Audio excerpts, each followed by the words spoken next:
Hey, all you cool cats and kittens. It's Carole Baskin from Big Cat Rescue, and I am so happy to be back at Big Cat Rescue.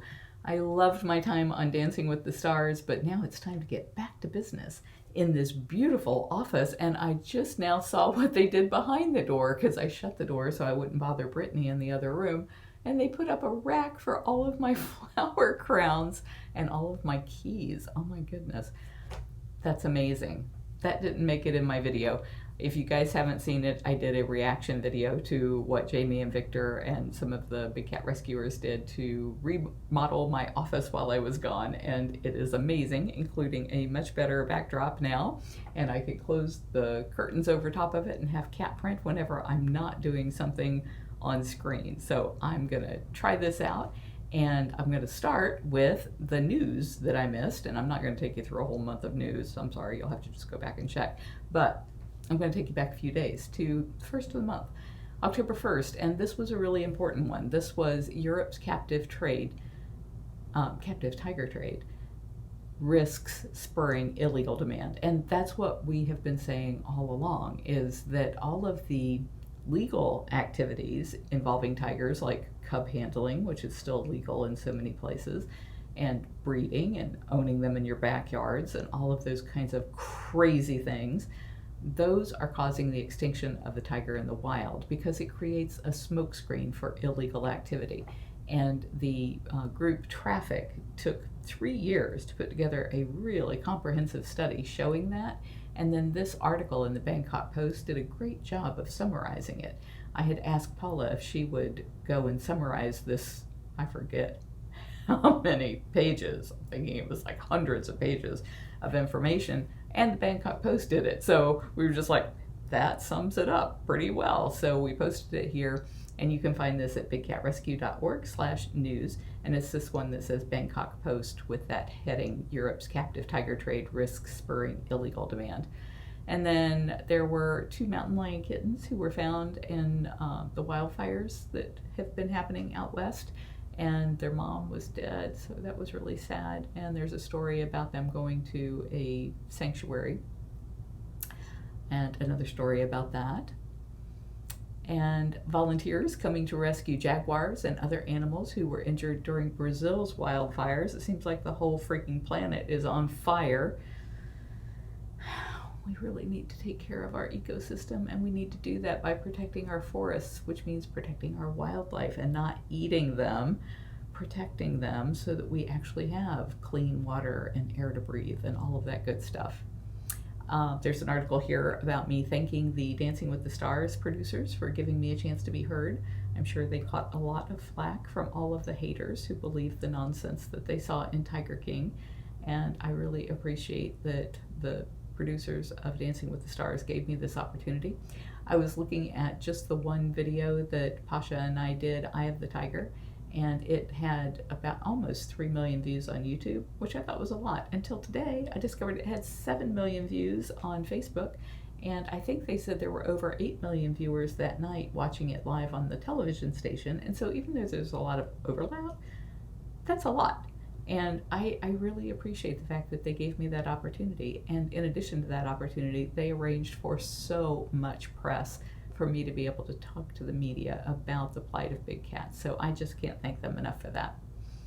There was a comic book that came out about Tiger King, and PETA was involved in it. It was great. They're coming out with another one, so there's an article about that.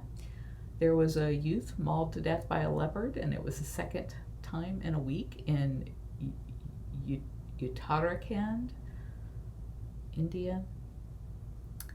They did a story on how I fulfilled Mama Jackie's dream by going to Hollywood. She always wanted me to be a movie star. I'm not a movie star, not even a star, but got to be called a star on Dancing with the Stars. So fulfilled her dream this much anyway. This article I read really upset me. It was head of Thai zoo shot dead amid missing wildlife scandal. So what he was doing was trying to bring to justice people who were dealing in wildlife in the zoo industry, and they killed him.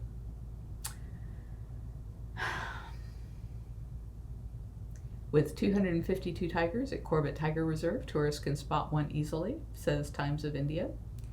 And Merritt Clifton did a good article about how the feds quit funding guns and ammo for the anti-poaching militias. Definitely want to read that. And then I have some coordinator reports, and they were pretty short, so I'm going to do all three going back to October the 1st. And this one is from Lauren Buckingham on, actually I'm going back to September 30th. Lauren Buckingham, it says, great day today. Thank you everyone who came in to help out. Marie started the day with AM meds and supplements. Marie, Beth Ann, Karma, Gina, Nisha, Kat, and Barbara took care of feeding. The non-feeding interns cleaned up the gift shop during feeding time. Carole, Emma, Amanda, and Jordan joined for cleaning. Kat and Michael did food prep before lunch. Everyone was given time to do operant conditioning and enrichment before lunch. Some keepers worked with their cats while others received training sign-offs.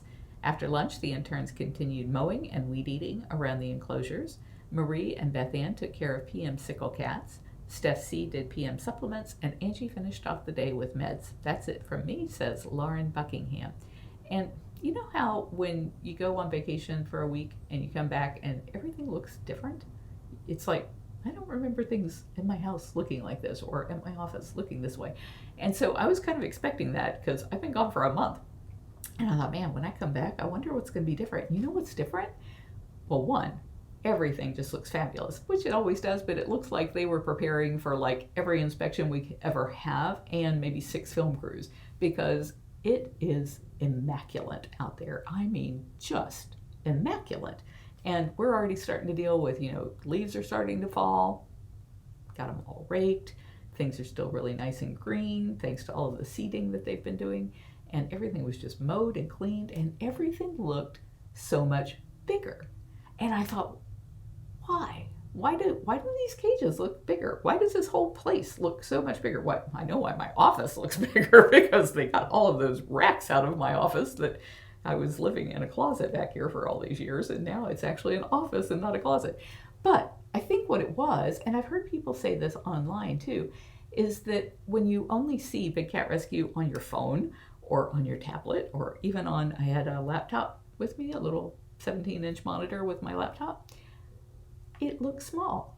And when you come here, you look around, you're like, holy cats, this place is huge. These cages are huge. I mean, they're not as big as we want them to have. We'd want them to be free in the wild, but if they got to be in cages, these are pretty amazing cages. So I just got back in from walking. I've been out there walking for hours, just going and seeing all of the cats, saying hi to everybody. The only 2 cats I didn't see were Mary Ann and Chaos. Saw everybody else. But I just couldn't get over how big everything looked. It was just amazing. All right, October 2nd. This one is from Lauren Grant. Don't know what happened to October 1st. I'm sure there were people here and that they did work. She says, we had a great PERS day. Oh dear, this is starting to wear off on people, or rub off on people. Thank you to Marie, Mark, Candy, Mary, and MJ for coming in to feed and clean. And thank you to Barbara for joining to clean. During cleaning, Emma and Michael cleaned up the rat room and then completed food prep. After lunch, Candy and the interns worked on weed eating and cleaning up around enclosures. Mark worked on some projects in Kimba's enclosure. Marie took Mary and MJ for enrichment sign-offs. Lots of operant conditioning and enrichment was done. Thank you again, everyone, for coming in and making it my last Thursday coordinator day, and an awesome one.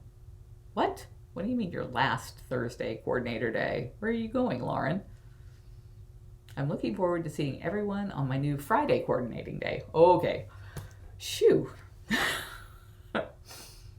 Thought we were losing a coordinator. That would be terrible. About the only way we lose coordinators is when they decide to move out of town. Then we don't have them anymore, and we miss them very much. You know who I'm talking about out there. Every one of you knows. This one is from Becky Gagliardo, and it was 18 hours ago. She says, great day today. Kind of cool and cloudy. Had a wonderful group today. Feeding was done by Amanda F., Kristen, Sarah C., Barbara Ann, Rich, and Babs. I love it when we have so many volunteers that you have to put in their last initial to know them apart. Cleaning was done by Amanda W., got a sign off. Kristen, Stephanie G. got a sign off. Emma and Jordan got his final sign off. Matt, Babs, Barbara Ann, Amanda F., Rich, and Sarah C. Our project group today, led by Bridget, included Jeff, Bree, Penny, and Jen, and they did Alethea Serval's enclosure, and it looks good. Yes, it does. As do they all. Man, they all look great. Linda did AM meds, and Devin did PM meds. Kat and Nisha knocked out food prep before lunch, and in the afternoon, everyone got some cat time. Jordan took his enrichment class. Also in the afternoon, the interns worked on one of the rehab enclosures. Babs made blood sickles and then did some shifting and rearranging of the sickles. Yeah, always got to get those shifted around so that you can get all of them in the fridge that we possibly can, or freezer. All the cats did well today in the slightly cooler weather. Yeah, they love that. All the lynxes and bobcats be getting all foofy because that's when they put on their winter coats. Winter. 75 degrees. That's, well, it's not winter, it's fall, but that's our cool degrees. And I think we're just lucky because there's a lot of cloud cover out there. Yeah, I expect it'll get hot soon. Anyway, those are the reports and the Big Cat News, and you can find us on all social sites as @BigCatRescue. On Snapchat, we are @BigCatRescuer, and on TikTok, we are @BigCatRescue.org. Stay cool, cats.